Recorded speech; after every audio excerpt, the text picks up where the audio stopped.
Hi everyone, outside now. Yeah, lumabas talaga ako para magtapon ng basura actually. At the same time, mag-video na rin because today is my birthday. First time na it's snowing during my birthday. Here. Yeah, it's my birthday. Dapat mag-makeup ako. Kaso lang, baka wala ng time. Ang mga anak ko nasa loob. Baba is here. Yeah. Ooh, snowing talaga siya. See all the ice. Ganda niya, pero napakalamig. Wala pa naman akong gloves. See, quick lang, quick outside kasi I just want to have remembrance. Today is my birthday here in America, pero yesterday is my birthday in Philippines.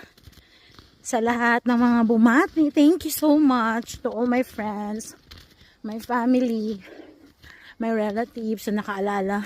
Salamat. Wala nang, normal lang naman ang birthday dito. May work ang asawa ko since Wednesday. Kahit nag-snow, need to work. Hopefully, matapos na siya now. Because we gonna what's that? Look at Baba. He's having, oh, ang ganda. Totoo lang, maganda talaga ang snow. Pero, yun nga, masyadong malamig. At saka delikado sa mga sa roads, driving, especially lahat ng mga nag-work. Napakadelikado. Kasi, syempre, hindi, kahit naman nalinis na yung daanan kasi icy din siya. Kasi after the snow, magiging icy din siya. Oh, tignan mo, nagka-crack na siya kasi ice na yun siya sa kasi 'di ba? Since Sunday pa yung yung ibang snow nito eh. Then Sunday, Monday, then today. Wow, kanina pa to. Around actually I think quarter to 10 AM.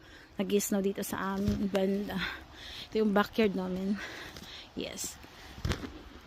Ay, naku, ang ilong ko. Malamig na. Gusto ko.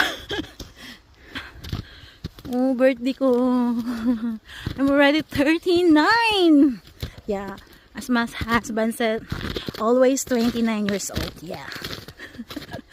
Okay. Malamig na. Let's see. Medyo basa pa naman.